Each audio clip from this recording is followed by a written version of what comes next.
Suamiku mengira aku bodoh. Dia pikir dia bisa memanggil polisi, menjebloskanku ke rumah sakit jiwa, dan mengambil semua hartaku. Dia sudah gila. Dia merencanakan kejahatan di rumah ini yang berbahaya untuk kami dan anakku. Tangkap dia, teriak suamiku saat polisi datang. Aku hanya melihat polisi itu lalu tersenyum dan berkata, "Silakan masuk, Pak." "Benar," kata suamiku. "Dan ada sesuatu yang ingin kutunjukkan. Kupastikan keserakahan akan dibayar lunas malam ini." Sebelum ceritanya dimulai, silakan tulis di kolom komentar dari daerah mana saja teman-teman yang menonton cerita ini.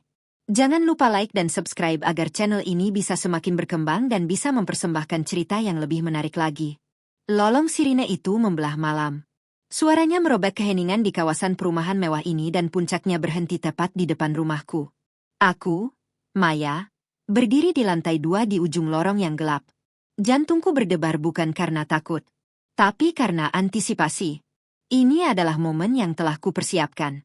Dari celah tirai aku melihat cahaya biru merah berputar-putar, melukis fasad rumah kami dengan warna-warna darurat. Aku merapikan hijabku. Kainnya terasa lembut di tanganku. Sebuah penanda identitas dan ketenangan. Di bawah sana, aku bisa mendengar keributan yang disengaja itu dimulai. Suara pintu depan dibanting terbuka. Lalu suara Rizal, suamiku, yang dipenuhi kepanikan palsu yang telah sangat ia latih. "Cepat, Pak. Cepat. Tolong kami." Aku menarik napas panjang. Menuruni tangga kayu satu persatu. Suara hak sepatuku sengaja kubuat pelan, mengumumkan kehadiranku. Pemandangan di ruang tamu persis seperti yang kubayangkan. Rizal dengan rambut sengaja diacak-acak dan kemeja yang sedikit robek di kancing atas terlihat histeris di depan dua petugas polisi berseragam. Salah satunya yang lebih senior dengan tanda nama Inspektur Damar menatap Rizal dengan tatapan menilai yang tajam. Di sofa, Karin, adik Rizal, memainkan perannya. Ia menangis terseduh-seduh, memeluk sebuah album foto keluarga. Air matanya palsu. Isak tangisnya terlalu teatrikal. Dia selalu menjadi aktris yang buruk. Namun fokus utamaku tertuju pada sudut lain ruangan. Di sana Beisari, pengasuh parubaya kami yang setia berdiri mematung. Wajahnya pucat pasi. Dalam pelukannya yang erat ada anakku, Nara. Putri kecilku yang berusia 4 tahun itu terbangun oleh keributan. Matanya yang besar menatap bingung dan takut pada lampu-lampu yang berkedip dan suara-suara keras. Beisari gemetar. Dan tidak seperti Rizal dan Karin, ketakutan Beisari itu nyata. "Pak Rizal, tenangkan diri Anda," kata Inspektur Damar dengan suara berat dan berwibawa. "Apa yang sebenarnya terjadi?" Rizal tidak menenangkannya. Dia justru meningkatkan volumenya. Saat itulah dia melihatku. Berdiri diam di anak tangga terakhir. Matanya menyala dengan kebencian dan kemenangan prematur. Dia mengangkat jarinya yang gemetar ke arahku. "Itu dia, Pak," teriak Rizal. "Dia sudah gila. Istri saya, Maya. Dia merencanakan kejahatan di rumah ini. Dia berbahaya untuk kami dan yang paling penting untuk anakku, Nara. Dia mau mencelakai kami semua. Tangkap dia, Pak. Tangkap dia sebelum dia melakukan sesuatu yang mengerikan." Karin semakin meraung-raung mendengar isyarat dari kakaknya. "Dia mengancam kami. Dia bilang kami tidak akan selamat malam ini." Nara mendengar suara ayahnya yang membentak dan melihat jarinya menunjuk ke arahku. Dia mulai menangis pelan. "Ibu," panggilnya lirih. Sebuah kata yang menusuk hatiku.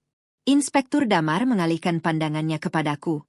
Dia pasti mengharapkan seorang wanita yang mengamuk, yang histeris, atau yang bersenjatakan sesuatu.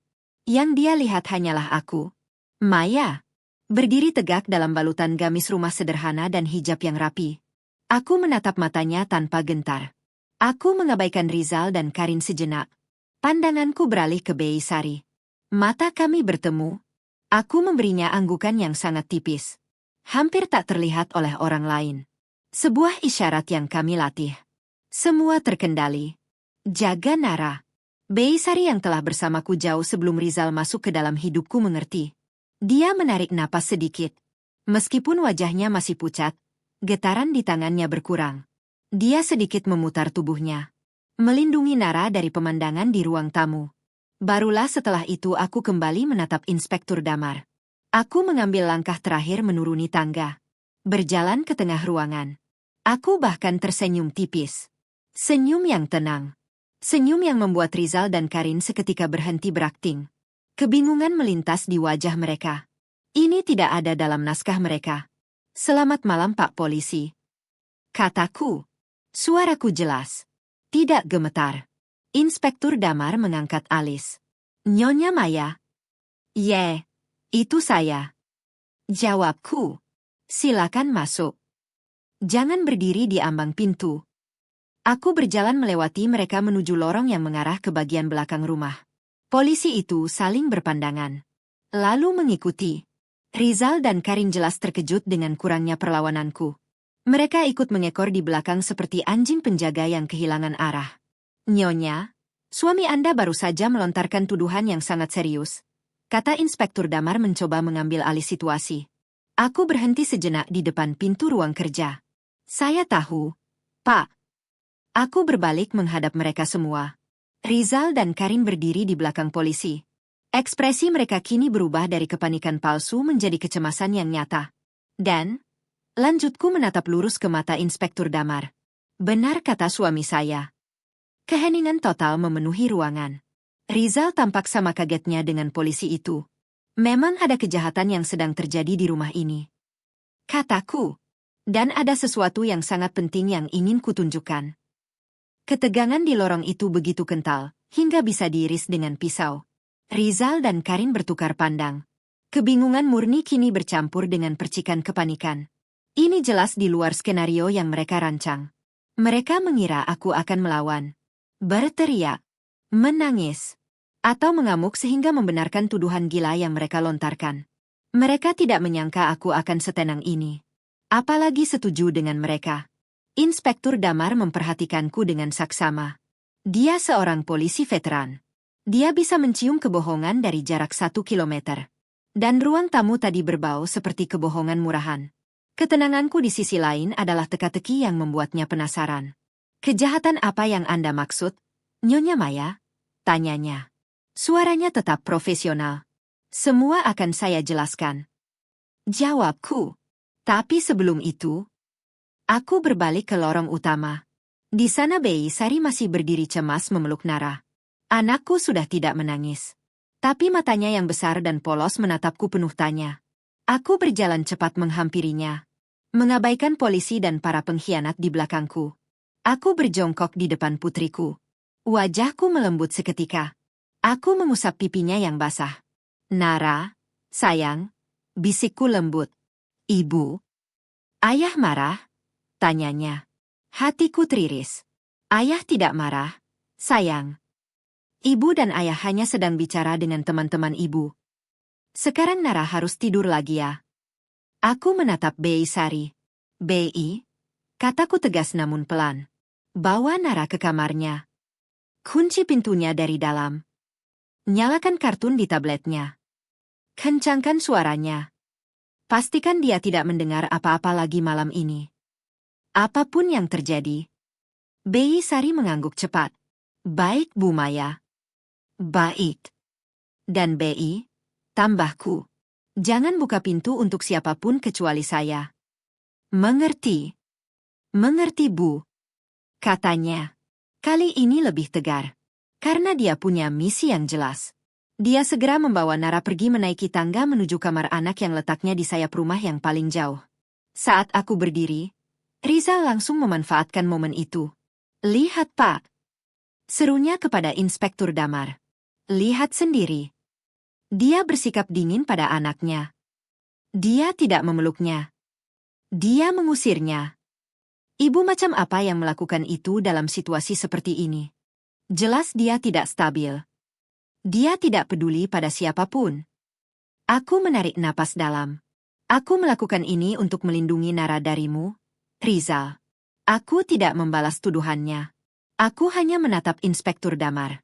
"Lorong kerja saya di sebelah sini," kataku. "Silakan." Aku membuka pintu kayu jati yang berat itu. Ini adalah ruangan almarhum ayahku. Tempat perlindunganku. Ruangan ini berbau buku-buku tua dan kayu mahoni. Tertata rapi. Bersih. Kontras dengan kekacauan yang coba diciptakan Rizal. Polisi itu masuk. Mengamati sekeliling. Rizal dan Karin mengikuti. Langkah mereka ragu. Mereka jarang masuk ke sini. Ini adalah wilayahku. Jadi Nyonya Maya, Inspektur Damar memulai. Di mana? Di sini, Pak. Potongku. Aku berjalan ke meja kerjaku. Rizal tertawa kecil. Tawa gugup yang dibuat-buat. Apa yang mau kamu tunjukkan, Maya? Catatan harianmu. Rencana-rencana gilamu yang kamu tulis. Mau menunjukkan pada Pak Polisi bagaimana kamu berhalusinasi. Kami akan mencelakaimu. Aku mengabaikannya. Tanganku bergerak lincah di atas papan ketik komputer. Aku memasukkan serangkaian kata sandi yang rumit. Di dinding seberang meja ada sebuah layar datar berukuran sangat besar. Biasanya tersembunyi di balik panel kayu geser. Dengan satu klik, panel itu bergeser tanpa suara. Memperlihatkan layar yang gelap. Ini apa? Tanya Inspektur Damar. Ini yang disebut suami saya sebagai rencana kejahatan. Jawabku. Saya lebih suka menyebutnya arsip keamanan. Layar itu menyala. Bukan gambar menyeramkan. Hanya tampilan desktop sederhana. Tapi di sana ada beberapa folder yang diberi tanggal dengan rapi. Rizal dan Karin terlihat semakin tidak nyaman. Ruangan terasa dingin. Padahal pendingin ruangan tidak dinyalakan. Suami saya menuduh saya merencanakan kejahatan. Kataku. Mataku tidak beralih dari layar. Dia bilang saya berbahaya. Dia bilang saya gila. Dia menggunakan anak saya sebagai tameng untuk membuat laporannya terlihat meyakinkan. Itu karena kamu memang begitu? Bentak Rizal. Tolong tenang Pak Rizal, kata Inspektur Damar tegas. Biarkan istri Anda bicara. Aku mengklik sebuah folder bertanggal hari ini. Di dalamnya ada satu file video. Saya ingin menunjukkan sesuatu, Pak. Kataku. Ini rekaman dari kamera CCTV di ruang tamu. Direkam 2 jam yang lalu. Jauh sebelum Bapak dan rekan Anda tiba. Aku menekan tombol play. Gambar di layar besar itu sangat jernih. Itu adalah ruang tamu kami. Dan di sana duduk di sofa adalah Rizal dan Karin. Kualitas suaranya sempurna. Berkat mikrofon tersembunyi yang dipasang ayahku bertahun-tahun lalu. Di layar, Karin terlihat cemas. Kak Rizal, apa ini tidak berlebihan? Memanggil polisi ke rumah sendiri. Menjebak Kak Maya. Suara Rizal di rekaman terdengar sombong dan dingin. Sangat berbeda dari akting histerisnya beberapa menit lalu. Diam kamu Karin. Ini satu-satunya cara. Aku sudah lelah dengan dia. Dia terlalu banyak curiga. Dengan memanggil polisi kita mendapatkan 2 hal. 1. Kita menyingkirkannya malam ini. Aku akan bilang dia gila. Mau mencelakai Nara. Itu pancingan terbaik. Polisi akan langsung membawanya ke rumah sakit jiwa untuk observasi. Karin menggigit kukunya. Lalu, Rizal melanjutkan dengan santai. Begitu dia dinyatakan tidak stabil secara mental. Dia tidak bisa mengurus hartanya. Pak Arman palsu kita itu akan segera mengurus surat kuasa palsu. Semua asetnya. Semua warisan ayahnya. Akan jatuh ke tanganku sebagai wali Nara. Kita akan kaya raya. Dan wanita sombong itu akan membusuk di rumah sakit jiwa. Keheningan mematikan menyelimuti ruang kerja. Wajah Karin di dunia nyata kini seputih kertas. Dia gemetar hebat. Dan kali ini itu bukan akting. Sementara wajah Rizal adalah mahakarya kepanikan.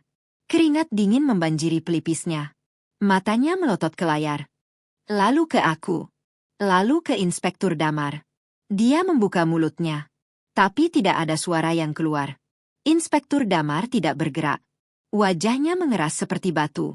Dia menatap Rizal dengan tatapan dingin yang menusuk. Rekaman itu masih berputar. Menunjukkan Rizal tertawa. Menuang minuman. Merayakan rencana jenius mereka. Akhirnya Rizal menemukan suaranya. Namun bukan suara penyesalan. Itu adalah suara binatang yang terpojok. Itu palsu. Teriaknya. Itu rekayasa. Video palsu. Deepfake. Dia ahli komputer. Dia membuatnya. Dia menjebak kami. Pak Polisi. Anda lihat sendiri kan? Dia yang jahat. Dia yang gila. Karin akhirnya menyadari betapa dalamnya masalah mereka. Dia mulai menangis sungguhan. Kak Rizal. Bagaimana ini, Kak? Diam.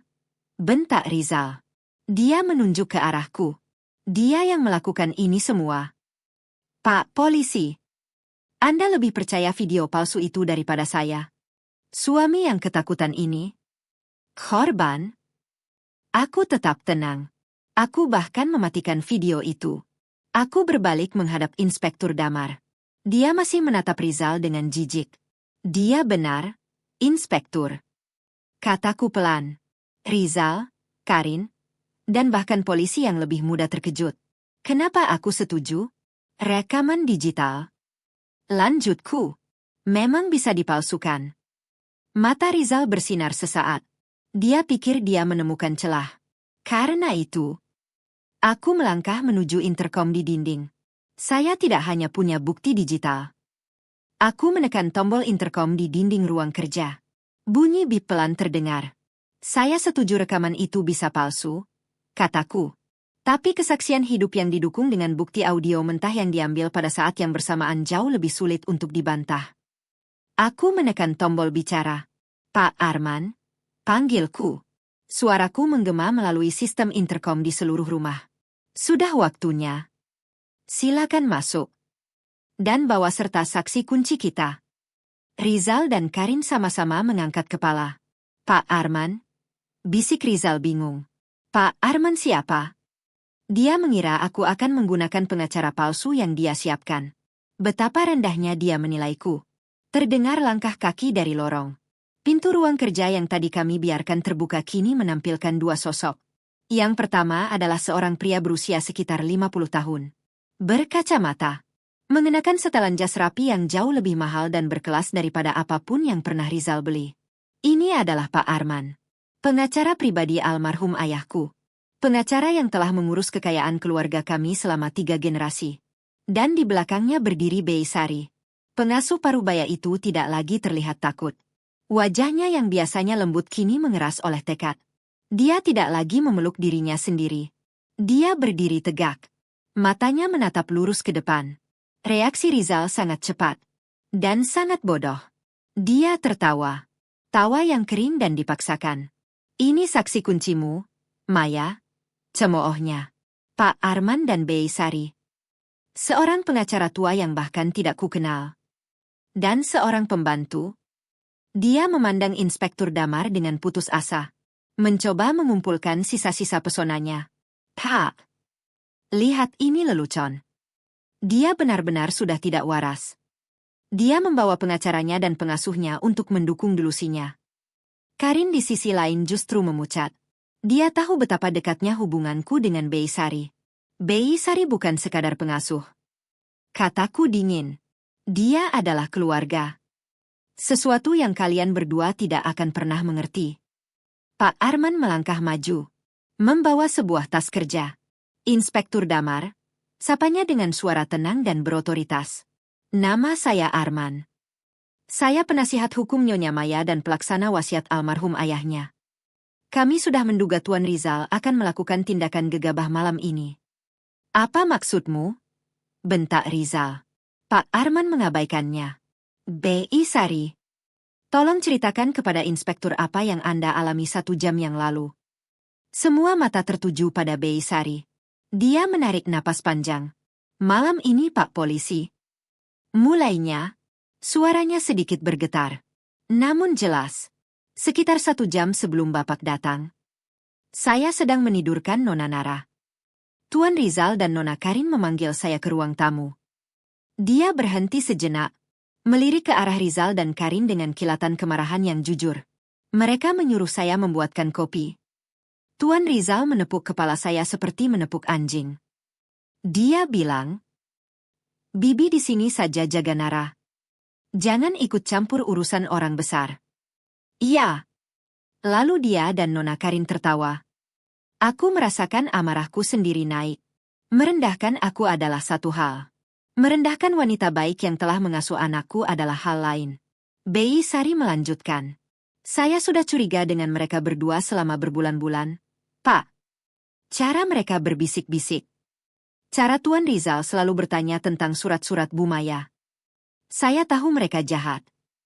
Inspektur Damar mencondongkan tubuhnya sedikit. Lalu apa yang Anda lakukan? Bei Sari menelan ludah. Saya pergi ke dapur untuk membuat kopi. Tapi sebelum itu, saya mengambil ponsel lama saya. Ponsel jadul. Saya menekan tombol rekam suara. Lalu saya kembali ke ruang tamu. Mereka sedang sibuk tertawa. Mereka tidak memperhatikan saya. Saya selipkan ponsel itu di bawah vas bunga besar di meja sudut. Tepat di sebelah sofa tempat mereka duduk. Lalu saya pergi ke dapur. Rizal dan Karin kini terlihat seperti baru saja melihat hantu. Saya sengaja berlama-lama di dapur. Lanjut Bei Sari. Setelah 10 menit saya kembali dengan kopi. Mereka masih di sana. Saya letakkan kopi. Lalu saat mereka tidak melihat, saya mengambil lagi ponsel saya. Lalu saya kembali ke kamar Nona Nara. Pak Arman membuka tas kerjanya. Dia mengeluarkan sebuah kantong bukti transparan. Di dalamnya ada ponsel lama berwarna hitam. Ini ponselnya, kata Pak Arman. Kami belum menyentuh file aslinya. Bei Sari segera menelepon saya setelah itu. Saya memandunya untuk mengirimkan salinan file audio itu ke email aman saya. Untuk berjaga-jaga jika Tuan Rizal mencoba menghancurkan bukti fisik. Pak Arman menatap Inspektur Damar. Inspektur, dengan izin Anda, saya akan memutar salinan audio yang telah diverifikasi ini. Ini bukti audio mentah. Bukan deepfake. Inspektur Damar mengangguk kaku. Putar. Pak Arman mengeluarkan laptop. Menyambungkannya ke speaker kecil. Dia menekan tombol. Suara berdesir pelan terdengar. Lalu terdengar suara Karin. Kak. Aku takut. Beneran ini rencananya? Memanggil polisi. Bilang Kak Maya gila. Lalu suara Rizal. Jelas. Dingin. Tak terbantahkan. Takut apa? Ini brilian. Aku sudah bilang kita harus membuatnya terlihat tidak stabil secara mental. Aku akan bilang dia mau mencelakai Nara. Polisi paling suka drama keluarga. Mereka akan langsung membawanya malam ini juga. Suara Karin lagi. Tapi bagaimana dengan Bei Sari? Dia kan dekat sekali dengan Kak Maya. Dia ada di rumah. Lalu suara Rizal tertawa meremehkan. Bei Sari. Ah, dia bodoh. Wanita tua kampung itu. Kamu dengar tadi aku suruh dia jaga Nara? Dia nurut saja. Dia tidak akan mengerti apa-apa. Fokus kita sekarang surat kuasa itu. Pengacara palsu itu sudah siap. Begitu polisi membawanya, kita menang. Besok semua harta ini jadi milik kita. Terdengar suara gelas berdenting. Rizal bersulang. Karin. Untuk kehidupan baru kita.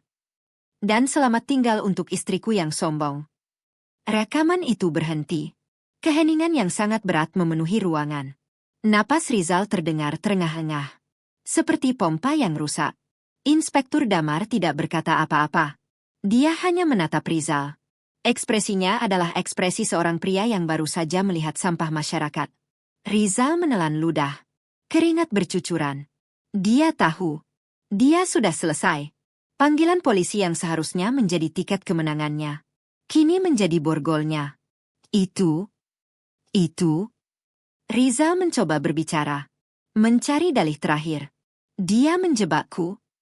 Teriaknya tiba-tiba. Bibi itu. Dia menjebakku. Tiba-tiba dia meraung. Bukan lagi suara manusia, tapi suara binatang yang terluka. Dengan gerakan tiba-tiba dia melompat ke depan. Bukan ke arahku, tapi ke arah Bei Sari. Kamu perempuan tua sialan. Akan kubunuh kamu. Dia tidak pernah sampai. Polisi muda yang sedari tadi siaga langsung menerjangnya. Tubuh Rizal terhempas ke lantai dengan bunyi gedebuk keras. Dalam sekejap tangannya sudah diborgol ke belakang. Tuani, teriak Inspektur Damar. Anda ditahan. Karin menjerit histeris. Kak Rizal. Tidak. Ini tidak mungkin. Inspektur Damar menatap Rizal yang meronta-ronta di lantai. Lalu pada Karin yang hampir pingsan di sofa. Dia menghela napas panjang. Inspektur, kataku pelan. Memecah kekacauan. Dia menatapku. Terima kasih sudah datang begitu cepat. Kakak benar. Laporan suami saya tadi benar. Inspektur Damar mengerutkan kening. Apa maksud Anda? Aku menatap Rizal yang terborgol di lantai. Memang ada kejahatan yang terjadi di rumah ini. Kataku. Dan Anda baru saja menangkap pelakunya. Kekacauan itu perlahan mereda. Rizal tidak lagi meronta. Dia hanya terbaring telungkup di lantai mahoni yang mahal. Wajahnya menempel di kayu. Borgol di punggungnya berkilat di bawah cahaya lampu. Napasnya terengah-engah. Bukan lagi karena marah, tapi karena kekalahan telak. Karin di sisi lain telah siuman dari pingsannya. Namun hanya untuk menangis tanpa suara. Air mata dan ingus membasahi wajahnya yang pucat. Polisi muda itu berdiri mengawasinya. Sementara Inspektur Damar menelepon markas. Meminta mobil patroli tambahan untuk 2 tersangka. Bei Sari berdiri di sampingku. Tangannya sedikit gemetar setelah ancaman Rizal tadi. Namun dia tetap berdiri tegak. Pak Arman merapikan kembali laptopnya. Wajahnya tenang. Seolah dia baru saja menyelesaikan rapat bisnis biasa. Saat itulah Rizal bergerak. Dia perlahan memutar kepalanya. Menatapku dari lantai. Matanya merah dan liar. Dia masih punya 1 kartu terakhir untuk dimainkan. Atau setidaknya dia pikir begitu. Tunggu. Teriaknya. Suaranya serak. Jangan tangkap saya. Kalian tidak mengerti. Inspektur Damar mengakhiri panggilannya. Lalu menatap Rizal dengan tidak sabar. Tidak mengerti apa, Pak Rizal? Semuanya sudah sangat jelas. Laporan palsu. Perencanaan penipuan. Pengancaman. Rizal menunjuk ke arahku dengan dagunya. Tapi dia... Lina. Dia berhenti. Lalu memperbaiki ucapannya dengan marah. Maya. Dia juga menipu kalian semua. Dia tidak memberitahu kalian segalanya. Aku tetap diam. Pak Arman memberiku pandangan singkat. Tenang. Ini sudah dia duga. Dia menyembunyikan sesuatu. Teriak Rizal lagi. Harta. Harta yang sebenarnya. Harta yang dia dan ayahnya sembunyikan dariku. Dia menatapku dengan putus asa. Kamu pikir kamu menang, Maya? Ayahmu memberitahuku sebelum dia meninggal. Dia memberitahuku tentang kunci warisan. Kamu tidak akan pernah menemukannya tanpaku. Kamu akan miskin. Dia tertawa. Tawa serak yang hampir gila. Miskin. Ada jeda membingungkan. Inspektur Damar mengerutkan kening. Kunci warisan? Aku sendiri sedikit terkejut. Kunci warisan? Ayahku tidak pernah menyebut hal itu. Rizal melihat kebingunganku. Dan tawanya semakin keras. Lihat. Dia tidak tahu. Hanya aku yang tahu. Lepaskan aku. Aku bisa tunjukkan. Aku berhak atas setengahnya. Saat itulah Pak Arman melangkah maju. Dia berdaham pelan. Dan entah bagaimana suara kecil itu menghentikan tawa histeris Rizal. Inspektur Damar, kata Pak Arman. Suaranya kembali menguasai ruangan. Mungkin ini saat yang tepat bagi saya untuk memberikan sedikit konteks hukum. Ini akan menjelaskan mengapa Tuan Rizal bertindak sejauh ini. Dan mengapa bualannya tentang kunci warisan itu tidak relevan. Pak Arman menatap Rizal. Ekspresinya hampir kasihan. Tuan Rizal, Anda tidak pernah benar-benar mengerti almarhum Pak Wiratama, bukan? Nama ayahku disebut. Ruangan menjadi sunyi. Tuan Rizal, lanjut Pak Arman. Anda mengira Anda menikahi wanita kaya yang bodoh. Anda salah. Anda menikahi putri dari pria paling cerdas dan paling protektif yang pernah saya kenal. Pak Arman beralih ke Inspektur Damar. Pak, alasan Tuan Rizal begitu putus asa menyingkirkan Nyonya Maya adalah karena wasiat almarhum ayahnya. Wasiat yang sangat spesifik. Aku merasakan mataku memanas saat Pak Arman berbicara. Aku teringat hari-hari terakhir ayahku. Flashback. Ayahku kurus di ranjang rumah sakit. Namun matanya masih setajam elang. Rizal sedang sibuk di luar kota mencari peluang investasi. Hanya ada aku dan ayah. Maya, katanya pelan. Ayah akan pergi. Tapi ayah sudah melindungimu dan Nara. Ayah jangan bicara begitu, isakku waktu itu. Dengar. Bentaknya lemah. Rizal. Dia serakah. Matanya tidak baik. Ayah sudah melihat pria seperti dia 1000 kali. Mereka menghancurkan apa yang tidak bisa mereka miliki. Aku menggenggam tangannya. Ayah sudah mengatur segalanya. Wasiatnya Pak Arman yang pegang. Jangan percaya Rizal. Jangan pernah. Lalu rumah ini. Dia menatap sekeliling. Rumah ini punya mata dan telinga. Ayah memasangnya saat ibumu masih ada. Sekarang itu untuk melindungimu. Gunakan jika waktunya tiba. Itulah terakhir kali aku berbicara dengannya. Beberapa minggu setelah pemakaman, Pak Arman memanggilku dan Rizal untuk pembacaan wasiat. Suara Pak Arman di masa kini menarikku kembali. Wasiat almarhum Pak Wiratama sangat jelas. Kata Pak Arman. Beliau sangat menyayangi cucunya, Nona Nara. Seluruh kekayaan bersihnya, sekitar 90%, ditempatkan dalam satu dana perwalian yang kompleks. Rizal di lantai mendengus. Iya. Dana perwalian bodoh itu. Pak Arman melanjutkan tanpa peduli.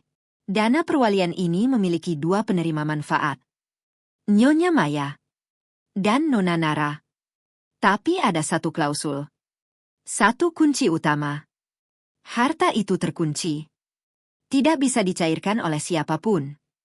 Terkunci? Tanya Inspektur Damar. Benar. Dana itu hanya bisa dibuka sepenuhnya di bawah kendali Nyonya Maya. Hanya jika salah satu dari 2 kondisi terpenuhi. Kondisi pertama. Nyonya Maya dan Tuan Rizal tetap menikah secara sah selama 20 tahun. 20 tahun? Rizal meludah ke lantai. Orang tua gila itu. Pak Arman melanjutkan dengan suara lebih tajam. Kondisi kedua. Jika sebelum 20 tahun itu, Tuan Rizal terbukti secara hukum melakukan tindakan pengkhianatan yang didefinisikan dalam wasiat sebagai perzinahan, tindak pidana, atau upaya sengaja menipu, mencelakai, atau merampas hak Nyonya Maya atau Nona Nara. Keheningan memenuhi ruangan. Polisi muda itu saling menatap. Rizal membeku. Lalu perlahan dia mengerti. Inspektur Damar mengangguk pelan. Saya mengerti sekarang. Tuan Rizal tahu tentang klausul ini. Aku akhirnya bicara. Dia tahu dia tidak bisa menyentuh uang itu.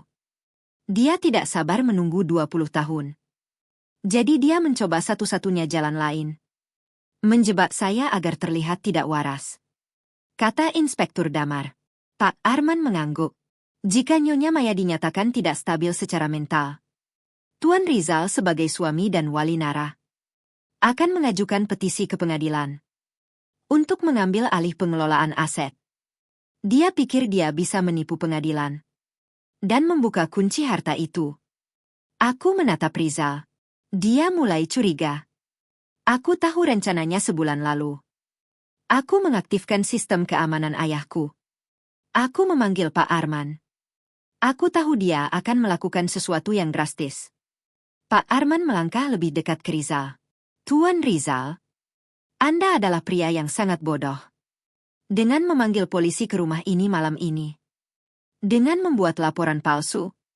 Dengan terekamnya niat Anda menipu istri Anda. Anda baru saja secara resmi memenuhi kondisi kedua dalam wasiat itu. Mata Rizal melebar. Dia mulai mengerti. Pak Arman menatapnya dingin. Anda baru saja mengaktifkan klausul pelepasan. Anda baru saja menyerahkan 100% kendali atas seluruh warisan itu kepada Nyonya Maya dan Nara. Secara permanen. Dan tidak dapat diganggu-gugat. Anda tidak akan mendapatkan 1 rupiah pun. Pak Arman menutup dengan kalimat dingin. Selamat, Tuan Rizal. Anda baru saja membuat istri Anda menjadi wanita yang sangat bebas. Tidak, Raungan Rizal menggema di ruangan. Bukan lagi kemarahan, Tapi kesakitan murni. Kesakitan seorang penjudi yang mempertaruhkan segalanya. Dan kalah. Tidak, Aa. Raungan Rizal menggema di ruangan. Itu bukan lagi raungan kemarahan. Itu adalah raungan kesakitan murni. Kesakitan seorang penjudi yang mempertaruhkan segalanya dan kalah. Tidak. Tidak. Teriaknya lagi sambil meronta. Itu tidak adil. Dia berusaha bangkit meskipun tangannya masih diborgol. Tapi masih ada kunci warisan. Teriaknya putus asa. Kunci itu bukan bagian dari wasiat. Aku tahu ayahmu memberitahuku. Harta tersembunyi. Harta yang sebenarnya. Dia menatapku dengan mata gila. Kamu tidak akan menang, Maya. Aku yang pegang rahasianya. Aku akan keluar dari sini. Aku akan menemukan harta itu. Kamu tidak akan mendapatkan apa-apa. Dia tertawa lagi. Tawa yang parau dan hampir gila. Inspektur Damar memberi isyarat kepada anak buahnya. Bawa dia. Dan wanita itu juga. Polisi itu mengangkat Rizal dengan kasar.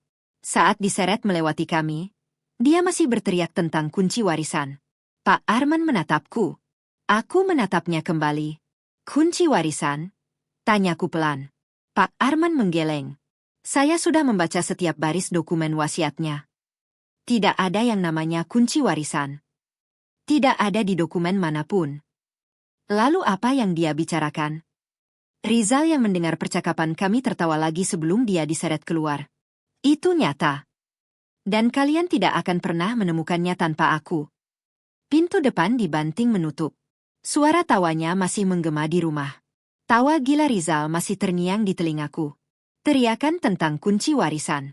Dia diseret oleh polisi muda. Namun Inspektur Damar mengangkat tangannya. Tunggu. Katanya. Suaranya kini tidak lagi sabar. Tapi penuh perhitungan. Dia berjalan kembali ke ruang kerja. Menatap Rizal yang kini ditahan di ambang pintu. Anda sudah ditahan karena laporan palsu. Dan percobaan penipuan. Tapi barusan Anda berteriak tentang harta tersembunyi. Apakah ada aset lain yang tidak dilaporkan? Apakah ini kasus pencucian uang? Rizal melihat secercah harapan. Kesempatan untuk menunda penangkapannya. Dia tertawa serak. Bukan. Bukan pencucian uang. Itu harta rahasia ayah mertuaku. Sesuatu yang dia sembunyikan dari semua orang. Bahkan dari Maya. Dia menatapku dengan kebencian. Dia menyimpannya di brankas utama. Di ruang ini. Dia menatap sekeliling. Ayahmu bilang padaku, Maya, jika terjadi sesuatu pada Maya, kamu harus jaga harta ini untuk Nara. Dia tidak percaya Maya. Dia percaya padaku. Itu adalah kebohongan yang sangat jelas. Ayahku tidak akan pernah mempercayai Rizal. Namun bualannya memberiku sebuah celah. Dia bohong, kataku tenang kepada Inspektur Damar. Buktikan, bentak Rizal. Buka brankasnya. Buka brankas utama ayahmu. Tunjukkan pada Pak Polisi kalau isinya hanya dokumen biasa. Aku yakin dia menyembunyikan sesuatu di sana. Kak, hentikan. Bisik Karin dengan ngeri. Diam Karin, bentak Rizal. Inspektur Damar menatapku. Nyonya Maya.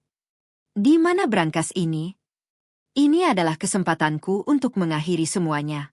Untuk menunjukkan bahwa tidak ada lagi yang bisa Rizal gunakan melawanku. Sebelah sini, Pak. Kataku. Aku berjalan ke dinding terjauh di ruang kerja. Di sana tergantung sebuah lukisan cat minyak besar. Pemandangan danau. Itu lukisan terakhir almarhumah ibuku. Kataku. Di baliknya. Dengan bantuan polisi muda, lukisan itu digeser. Di baliknya tertanam sebuah pintu brankas baja besar. Bundar. Tebal. Dengan panel digital dan pemindai biometrik. Pak Arman menjelaskan. Brankas ini hanya bisa dibuka dengan 3 kunci. Pertama, sidik jari Nyonya Maya. Kedua, pemindai retina almarhum Pak Wiratama. Rizal tertawa. Dia sudah mati. Kalian tidak bisa membukanya. Pak Arman menatapnya dingin. Retina itu setelah kematiannya diganti dengan kode darurat. Yang hanya dipegang almarhum dan saya. Lalu kunci ketiga? Tanya Inspektur Damar. Pak Arman terdiam sejenak. Lalu berkata pelan. Sidik jari Tuan Rizal. Ruangan menjadi sunyi. Itu syarat yang dibuat ayahku dulu. Ayah ingin Rizal merasa dilibatkan. Padahal sebenarnya tidak memberinya kendali apapun. Rizal langsung tersenyum. Lihat. Kalian butuh aku. Aku kuncinya. Tidak lagi. Kataku. Aku maju ke depan. Pak Arman. Setelah Rizal mengancam saya 2 minggu lalu. Kita sudah menandatangani surat kuasa darurat itu. Pak Arman mengangguk. Benar. Dengan bukti ancaman. Hak akses Rizal ke semua aset keluarga telah dibekukan. Termasuk brankas ini. Dan dialihkan kepada saya. Wajah Rizal berubah. Dari sombong. Menjadi kaget. Lalu menjadi amarah. Kamu tidak bisa melakukan itu. Kami sudah melakukannya. Kata Pak Arman. Pak Arman memasukkan kode panjang ke panel brankas. Panel itu berbunyi bip. Lalu meminta otentikasi kedua. Silakan Nyonya Maya. Katanya. Aku menempelkan ibu jariku ke pemindai. Lampu berubah hijau. Terdengar desisan hidrolik. Lalu bunyi klang yang berat. Aku memutar pegangan besar itu. Pintu brankas yang tebalnya hampir 20 cm itu terbuka perlahan. Semua orang menahan napas. Rizal menatap penuh harap. Menunggu melihat tumpukan emas. Dokumen rahasia. Atau sesuatu yang bisa menyelamatkannya. Aku melangkah mundur. Membiarkan cahaya ruangan masuk. Di dalamnya, hanya ada rak-rak kosong. Kosong sepenuhnya. Tidak ada sertifikat tanah. Tidak ada obligasi. Tidak ada perhiasan ibuku. Tidak ada buku tabungan. Tidak ada apapun. Hanya rak logam kosong. Keheningan total menyelimuti ruangan. Pak Arman adalah yang pertama bereaksi. Tidak. Bisiknya. Dia melangkah maju. Tangannya gemetar menyentuh rak logam. Tidak mungkin. Semua aset fisik. Sertifikat utama. Semuanya ada di sini. Saya melihatnya bulan lalu. Aku merasakan lututku lemas. Seluruh warisan ayahku hilang. Aku menatap Rizal. Dia membeku. Wajahnya bukan wajah pemenang. Itu wajah kebingungan murni. Di mana desisnya? Di mana semuanya? Apa yang kamu lakukan, Maya? Di mana harta itu? Dia tidak berakting. Dia benar-benar kaget. Lalu aku melihat Karin. Dia menangis. Tapi tangisannya berbeda. Dia menatap brankas kosong. Lalu menatap lantai. Lalu menatap Rizal. Kak. Bisiknya. Kakak bilang. Rizal langsung berteriak. Diam, Karin. Dia tiba-tiba menerjang. Namun polisi menahannya. Ini pasti kamu, Maya. Kamulah yang memindahkannya. Kamu tahu aku akan datang. Kamu menyembunyikannya. Saya tidak memindahkannya. Balasku. Brankas ini butuh sidik jarimu. Bagaimana aku bisa membukanya sendiri? Kecuali kamu yang mengambilnya, Rizal. Aku tidak bisa.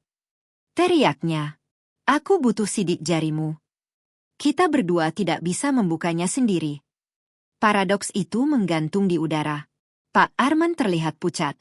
Maya, ini bencana. Tanpa sertifikat fisik itu, kepemilikan aset bisa diperdebatkan bertahun-tahun. Cukup, kata Inspektur Damar. Suaranya keras.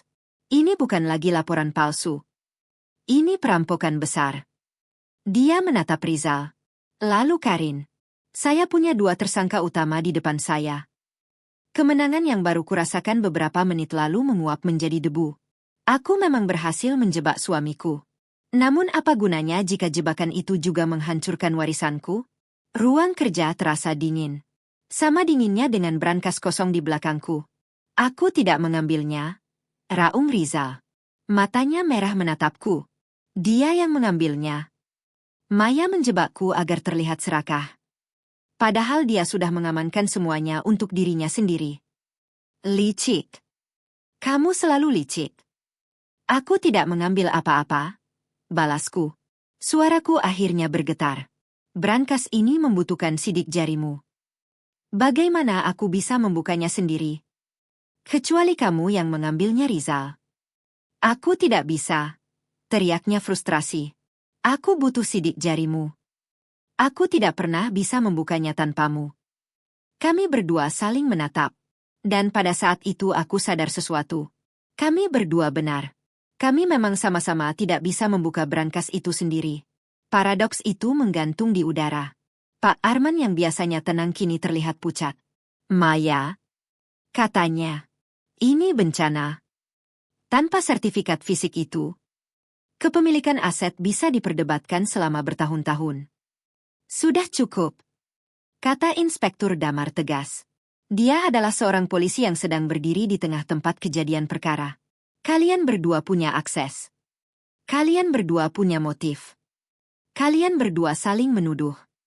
Dia menatap Rizal, lalu menatap Karin. Tapi hanya kalian berdua yang punya niat kriminal malam ini. Dia memberi isyarat kepada anak buahnya. Bawa mereka ke kantor. Pisahkan mereka. Lakukan penggeledahan standar di kamar mereka. Cari apapun yang berhubungan dengan ini. Dokumen. Kunci. Apa saja. Tidak. Rizal meronta saat diseret keluar. Dia yang mencurinya. Maya. Karin. Katakan pada mereka. Kamu tahu sesuatu kan? Namun Karin tidak menjawab. Dia hanya berdiri dengan kaki gemetar. Membiarkan dirinya digiring keluar. Dia bahkan tidak menatapku. Teriakan Rizal menggema di lorong. Lalu pintu depan dibanting menutup. Ruangan kembali sunyi. Hanya aku, Pak Arman, dan Beisari yang entah sejak kapan berdiri di ambang pintu. Wajahnya penuh kecemasan. Bu Maya, bisiknya. Brankasnya kosong. Aku hanya bisa mengangguk. Aku duduk di kursi kerja ayahku. Menutupi wajahku dengan kedua tangan. Apa yang harus kulakukan sekarang? Bagaimana dengan masa depan Nara? Pak Arman mondar-mandir. Ini tidak masuk akal. Harus ada penjelasan logis. Siapa lagi yang tahu kodenya? Tidak ada. Kataku lemah. Aku sendiri yang menggantinya atas perintah ayah. Tiba-tiba ponselku bergetar. Layar menyala. Inspektur Damar. Aku mengangkatnya. Halo. Nyonya Maya. Suara Inspektur Damar terdengar dari seberang. Nadanya kini berbeda. Lebih tajam. Saya baru saja meninggalkan kompleks Anda. Petugas kami sedang menggeledah kamar Tuan Rizal dan Nona Karin. Dan? Tanyaku tegang. Ada jeda sejenak. Nyonya. Saat petugas kami menggeledah kamar Nona Karin, mereka menemukan sebuah tas jinjing besar yang sudah terisi penuh. Jantungku berhenti sejenak. Tas itu diletakkan di dekat jendela. Sepertinya siap untuk dibawa kabur. Di dalam tas itu, lanjut Inspektur Damar, kami menemukan pakaian ganti, sejumlah besar uang tunai, dan sebuah paspor palsu atas nama Karin. Tapi dengan foto berbeda. Ya Tuhan, bisik Pak Arman. Namun Inspektur Damar belum selesai. Di kompartemen rahasia di dasar tas, kami menemukan beberapa kantong dokumen yang disegel. Aku berdiri. Dokumen apa? Saya bukan ahli, kata Inspektur Damar. Tapi saya melihat tulisan. Sertifikat hak milik. Saya melihat beberapa bundel obligasi. Dan beberapa sertifikat saham. Semuanya atas nama almarhum ayah Anda. Aku menatap Pak Arman. Mata kami bertemu. Syok. Bukan Rizal. Bisikku. Tapi Karin. Tapi bagaimana dia bisa? Dia tidak punya akses. Saya belum selesai, Nyonya Maya, kata Inspektur Damar. Saat kami memborgol Nona Karin. Dia panik. Dia mulai berteriak. Dia bilang kakaknya, Rizal adalah orang bodoh. Dia bilang rencananya menjebak Anda itu konyol. Lalu dia berkata, bahwa Rizal berencana menyingkirkan Anda. Dan setelah itu menyingkirkan dia juga. Aku mencoba mencerna semuanya. Jadi, Karin mengkhianati Rizal? Tepat, kata Inspektur Damar. Karin mengkhianati pengkhianat. Pak Arman menggeleng tidak percaya. Tapi bagaimana dia membuka brankas?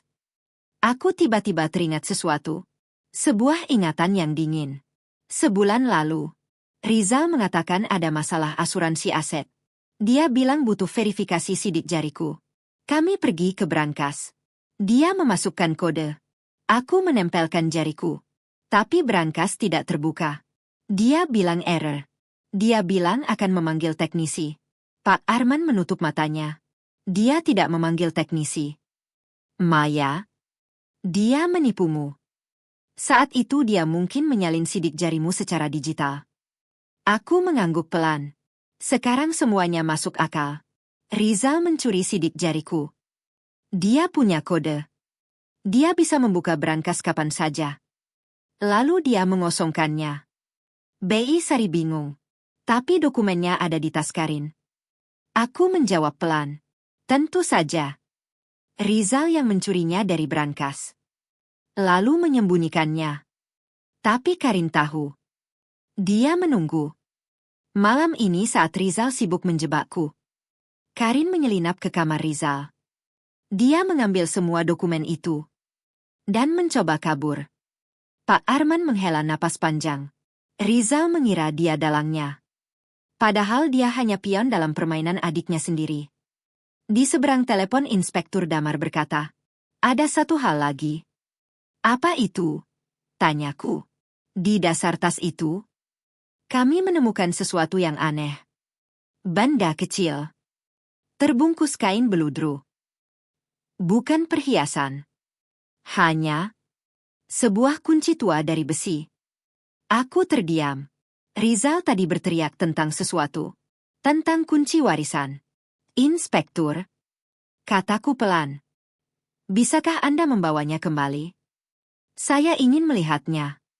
Karena untuk pertama kalinya malam ini, aku mulai percaya bahwa kunci warisan itu mungkin benar-benar ada. Kata-kata kunci warisan kini terasa berbeda. Bukan lagi sekadar bualan gila Rizal. Kini kata itu menjadi sesuatu yang nyata. Sesuatu yang berat. Sesuatu yang kini berada di tangan Inspektur Damar di dalam mobil patroli. "Inspektur," kataku berusaha menjaga suaraku tetap stabil. "Benda itu, kunci itu, bisakah Anda membawanya kembali? Saya perlu melihatnya." Ada jeda di telepon. "Nyonya Maya," kata Inspektur Damar akhirnya. Suaranya lelah namun tegas. "Ini barang bukti. Bagian dari kasus pencurian besar yang dilakukan Nona Karin." "Saya mengerti." Potongku cepat. Tapi Rizal meneriakkan nama kunci itu. "Karin mencurinya bersama dokumen-dokumen saya. Kunci itu jelas pusat dari semua ini. Bapak perlu tahu apa artinya." Sama seperti saya. Pak Arman ikut berbicara mendekati telepon. "Inspektur, saya Pak Arman. Saya setuju dengan Nyonya Maya. Kunci itu bisa saja membuka akses ke aset lain. Jika itu milik keluarga, maka Nyonya Maya adalah satu-satunya orang yang bisa mengidentifikasinya. Ini penting untuk menentukan sejauh mana kejahatan yang dilakukan Rizal dan Karin."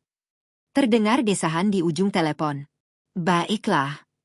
Saya akan putar balik. Saya tiba dalam 5 menit. Tapi kunci ini tetap dalam pengawasan kami."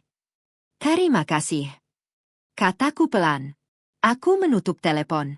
Ruangan kembali sunyi. Bi Sari berjalan ke dapur. Lalu kembali dengan 3 gelas air putih. Tangannya kini sudah tidak gemetar.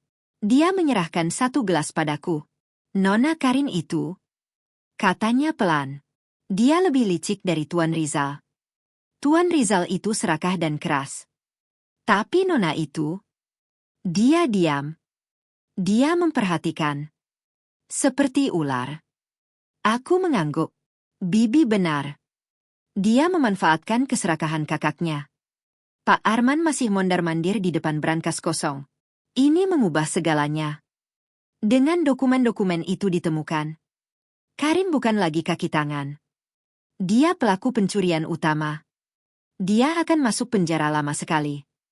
Dan Rizal? Tanyaku. Pak Arman tersenyum tipis. Dia juga akan dipenjara. Laporan palsu. Ancaman. Persekongkolan. Tapi yang paling ironis, dia akan dituntut atas persekongkolan mencuri aset, yang bahkan sudah tidak ada di brankas.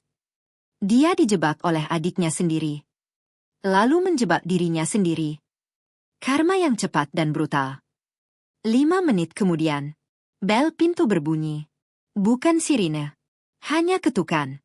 Bei Sari membuka pintu. Inspektur Damar masuk. Kali ini sendirian. Dia tidak lagi terlihat seperti polisi yang merespons panggilan darurat, melainkan seperti detektif yang sedang memecahkan teka-teki. Nyonya Maya. Pak Arman. Sapanya. Dia membuka sebuah koper kecil. Di dalamnya terdapat kantong bukti plastik transparan.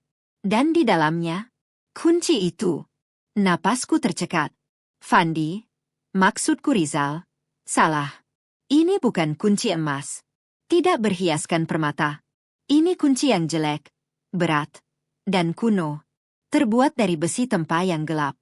Panjangnya sekitar 15 cm. Lebih cocok membuka gerbang kastil abad pertengahan daripada brankas modern.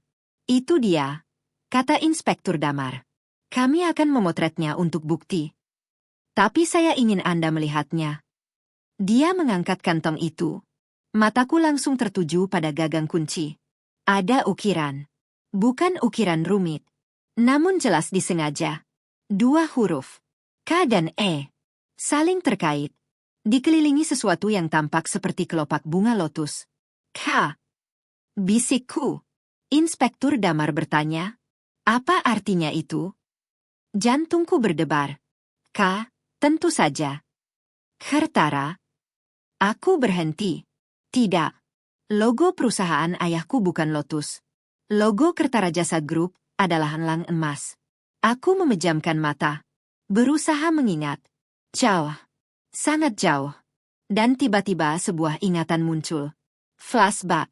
Aku berumur 8 tahun. Ayah membawaku ke sebuah tempat. Bukan kantornya yang megah. Melainkan sebuah ruko tua di kawasan kota lama. Ruangan itu berdebu. Bau apek memenuhi udara. Ini kantor pertama ayah. Katanya. Aku menutup hidung. Kenapa kita di sini? Tempat ini kotor. Ayah tertawa. Dia menunjuk pintu kaca yang retak. Di sana ada tulisan yang hampir mengelupas. Dan sebuah logo lotus. 2 huruf di tengahnya. K dan E. Itu Kamala Wiratama. Kata ayah. Perusahaan pertama ayah. Yang bangkrut. Gagal?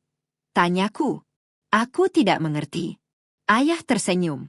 Kegagalan pertama adalah guru terbaik. Kamala berarti lotus. Bunga yang tumbuh dari lumpur paling gelap. Tapi tetap bersih dan indah. Ayah memilih nama itu. Tapi saat itu, ayah masih berada di dalam lumpur. Flashback berakhir. Aku membuka mata. Aku menatap Pak Arman. Lalu Inspektur Damar. Saya tahu ini. Kataku pelan. Ini bukan Kertara Jasa. Ini Kamala Wiratama. Perusahaan pertama ayah saya. Yang bangkrut puluhan tahun lalu. Pak Arman ternganga. Ya Tuhan. Saya ingat cerita itu. Beliau selalu menyebutnya kegagalan termahalnya. Rizal tidak akan tahu ini, kataku. Dia hanya tahu tentang uang. Bukan masa lalu. Inspektur Damar bertanya, lalu apa yang dibuka oleh kunci ini? Aku menatap kunci itu. Ayah tidak pernah membuang apapun dari Kamala Wiratama. Dia menyebutnya Museum Kegagalannya. Pak Arman mengangguk pelan. Benar. Saya ingat sekarang. Beliau menyewa gudang tua di kawasan pelabuhan. Untuk menyimpan semua barang dari perusahaan itu. Aku menatap kunci itu sekali lagi. Rizal pasti mendengar ayah menyebut kunci warisan. Tapi dia salah mengartikan. Ayah pasti bercanda tentang kunci ini. Kunci menuju pelajaran. Bukan harta. Pak Arman tersenyum samar. Rizal mengira itu kunci menuju harta karun. Padahal itu hanya kunci menuju masa lalu. Aku menatap Inspektur Damar. Inspektur. Saya tahu kemana kunci ini harus dibawa. Kita harus pergi ke gudang itu. Jam menunjukkan pukul 3 pagi. Udara dingin. Lembab. Aku meninggalkan Beisari di rumah bersama Nara yang tertidur lelap. Rumah itu kini dijaga polisi. Aku tidak sendirian. Pak Arman duduk di kursi penumpang mobilku. Inspektur Damar mengikuti dengan mobil patroli. Kami menuju kawasan pelabuhan. Tempat masa lalu ayahku tersimpan. Jam menunjukkan pukul 3 pagi. Udara di kawasan pelabuhan terasa dingin dan lembab. Lampu-lampu jalan berpendar redup.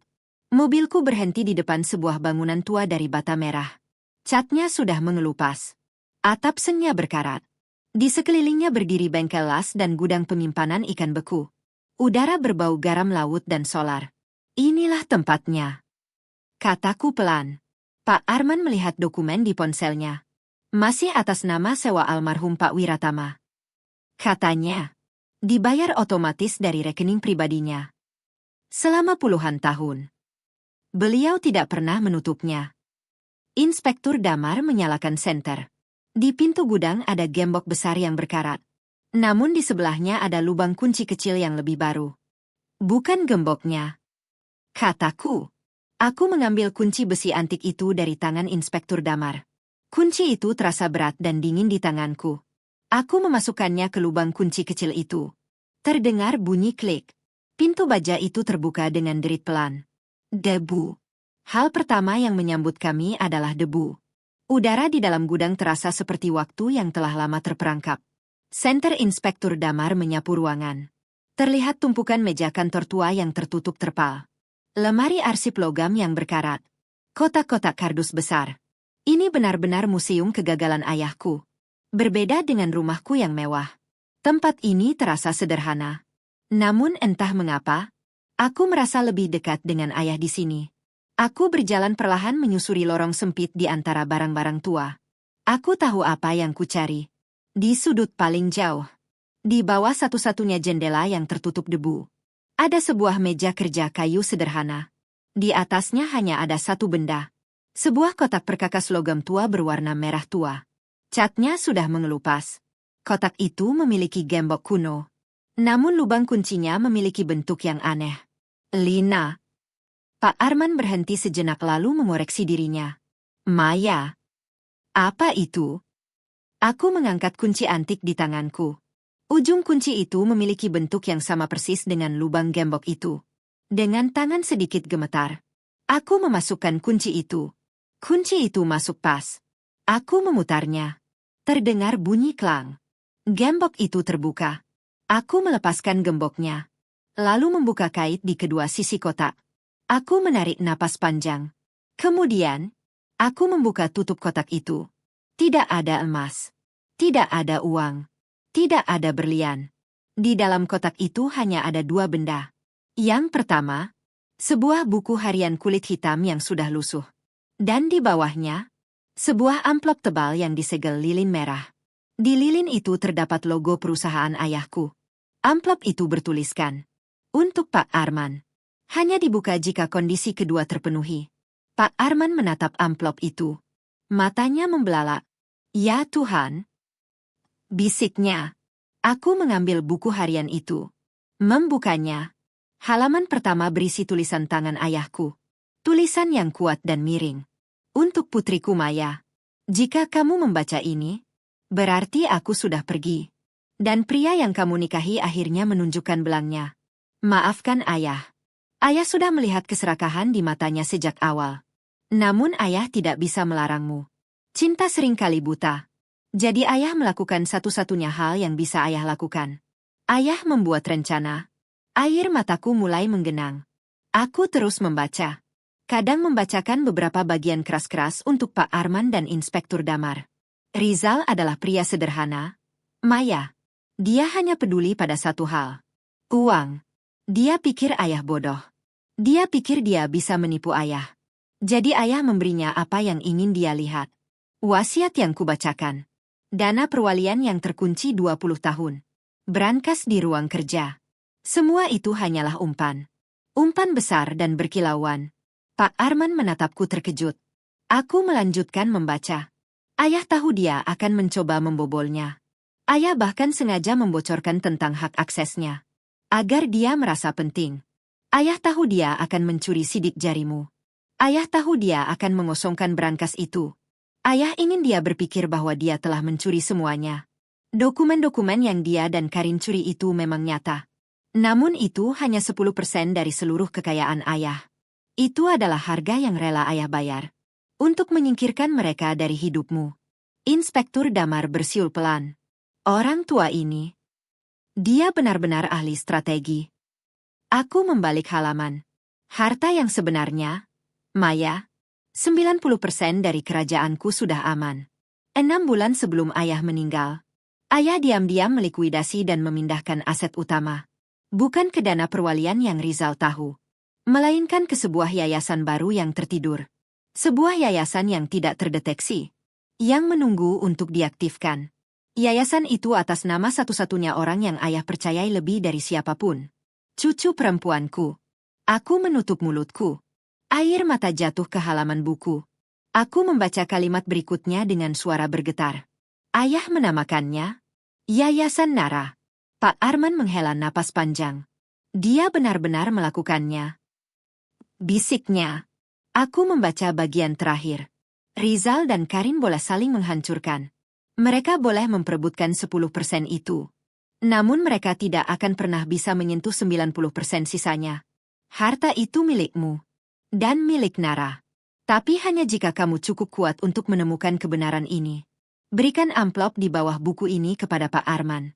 Itu adalah dokumen aktivasi terakhir Yayasan Nara. Yang hanya bisa dijalankan jika pengkhianatan Rizal terbukti secara hukum.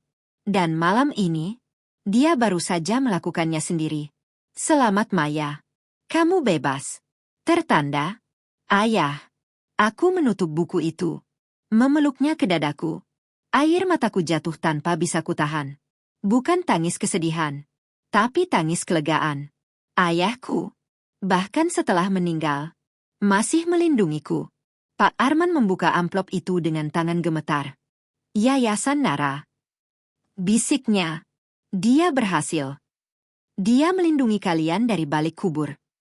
Inspektur Damar mematikan senternya sejenak. Memberi kami waktu dalam kegelapan yang tenang. Lalu dia berkata pelan. Saya rasa ini bukan lagi hanya kasus kriminal. Ini sebuah warisan. Langit di luar gudang mulai memerah. Fajar perlahan muncul di ufuk timur. Udara dingin pelabuhan mulai berubah hangat oleh cahaya pagi. Aku berdiri di tengah gudang tua itu. Masih memeluk buku harian ayahku.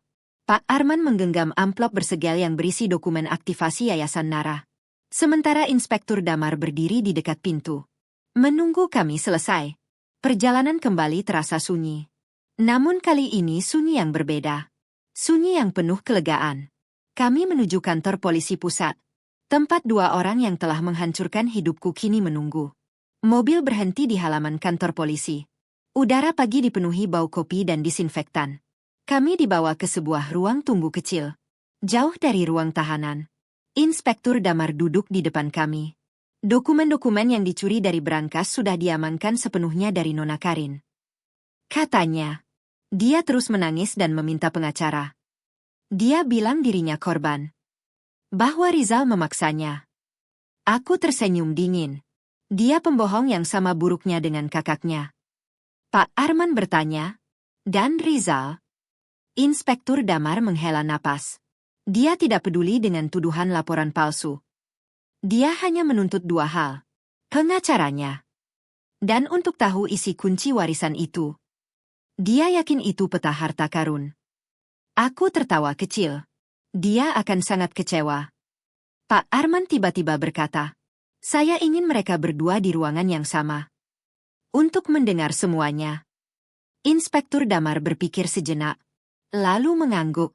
Baik. Ruang interogasi. Saya akan ada di sana bersama 2 petugas. Aku berkata pelan. Saya tidak ingin di balik kaca. Saya ingin mereka melihat saya. Saat mereka menyadari semuanya. Inspektur Damar menatapku lama. Mencari tanda bahwa aku tidak stabil. Namun yang dia lihat hanyalah tekad. Ruang interogasi kecil. Dingin. Lampunya putih menyilaukan. Sebuah meja logam dibaut ke lantai. Aku duduk di satu sisi. Pak Arman di sampingku. Inspektur Damar berdiri di sudut ruangan. Pintu terbuka. Rizal masuk lebih dulu. Wajahnya pucat. Matanya merah. Rambutnya kusut. Saat melihatku duduk tenang, amarah langsung menyala di matanya. Kamu, bentaknya. Apa yang kamu lakukan di sini? Kamu seharusnya di sel. Di mana hartaku? Di mana kunci itu? Duduk. Perintah Inspektur Damar. Rizal dipaksa duduk. Pintu terbuka lagi. Karin masuk. Keadaannya lebih buruk. Riasannya luntur. Matanya bengkak. Saat melihat Rizal dia menjerit. Kat. Namun ketika dia melihatku, dia membeku. Duduk, kata Inspektur Damar. Karin duduk di kursi sebelah Rizal. Jarak di antara mereka terasa seperti jurang. Baik, kata Inspektur Damar. Kita akan mengklarifikasi beberapa hal sebelum pengacara kalian datang. Aku mau kunci itu. Teriak Rizal. Dia menunjukku. Dia tahu di mana kunci warisan itu. Ayahnya memberikannya padaku. Kunci itu, kataku pelan.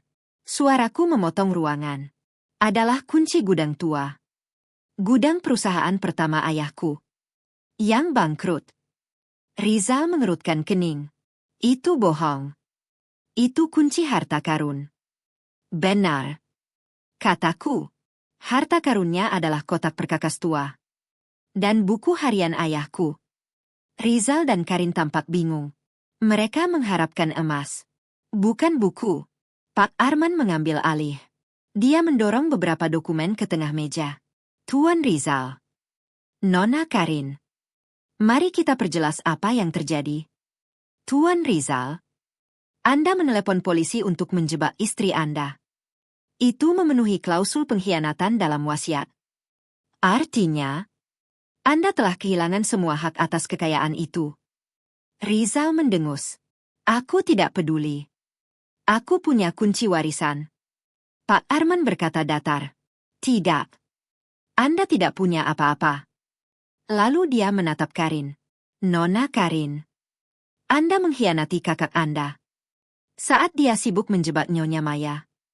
Anda mencuri dokumen-dokumen yang dia sembunyikan. Rizal perlahan menoleh ke Karin. Matanya membesar. Kamu? Bisiknya. Kamu mencuri dariku? Kamu bilang kita akan membaginya. Karin menjerit. Aku tahu kamu akan mengkhianatiku. Aku hanya mengambil bagianku. Bagianmu? Rizal berdiri tiba-tiba. Dia mencoba menyerang Karin. Dua polisi langsung menahannya. Ruangan menjadi kacau. Karin menjerit. Rizal mengumpat. Inspektur Damar membentak. Cukup. Semua kembali duduk. Pak Arman mencondongkan tubuh ke depan. Ada satu hal lagi yang harus kalian tahu. Dia berhenti sejenak. Dokumen yang kamu curi. Nona Karin. Harta yang kalian perebutkan. Tuan Rizal. Itu hanya 10% dari seluruh kekayaan Pak Wiratama. Keheningan. Apa? Bisik Rizal. 10%. Ulang Pak Arman. Itu hanya umpan. Biaya yang rela dibayar almarhum. Untuk menyingkirkan kalian. Aku menatap mereka. Malam ini Rizal. Saat kamu menelepon polisi. Kamu tidak hanya menjebakku. Kamu mengaktifkan jebakan ayahku. 90% kekayaan sebenarnya sudah dipindahkan ke yayasan yang aman. Yayasan Nara. Dan panggilan teleponmu adalah tanda tangan aktivasi. Kamu baru saja menyerahkan semuanya. Padaku. Dan pada Nara. Karin yang pertama hancur. Dia tertawa histeris. Aku masuk penjara. Untuk 10%. Rizal tidak tertawa. Dia hanya menatap tangannya. Lalu menatap Karin. Lalu menatapku. Dia telah kehilangan segalanya. Istrinya. Putrinya. Kebebasannya. Dan semua itu untuk remah-remah. Tidak. Bisiknya. Tidak. Lalu dia berbalik ke Karin. Kalau saja kamu tidak serakah. Teriaknya. Kita bisa menang. Karin menjerit balik. Rencanamu bodoh. Kamu yang membuat kita tertangkap. Kalian berdua, kata Inspektur Damar dingin, akan menghabiskan waktu lama di penjara. Aku berdiri. Mereka masih saling berteriak, saling menyalahkan. Seperti dua tikus yang bertarung memperebutkan bangkai kapal yang tenggelam. Aku tidak menoleh lagi.